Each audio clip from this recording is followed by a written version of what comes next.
ሰላም እንዴት ናችሁ ባለጓሮች? ኢድ ሙባረክ ብለናል ለእስልምና እምነት ተከታዮች። ዛሬ ማሳያችሁ ይሄ የምትመለከቱት የሮማን ተክል ነው። ሮማን ተክል በጣም ብዙ የጤና ላይ የሕክምና ጥቅሞች አሉት። ግን ብዙ ጊዜ ብዙ ፍሬ አይዝም ዛፉ እና እንክብካቤ በጣም ይፈልጋል። አንዴ እስኪመቸው ድረስ ስር እስኪሰጥ ድረስ ማለት ነው።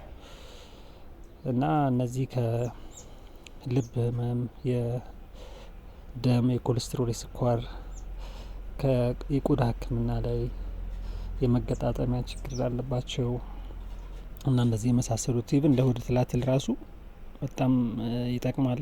ትኩሳት ምናምን ሲኖርባቸው እና በጣም ምርጥ የሆነ ተክል ነው።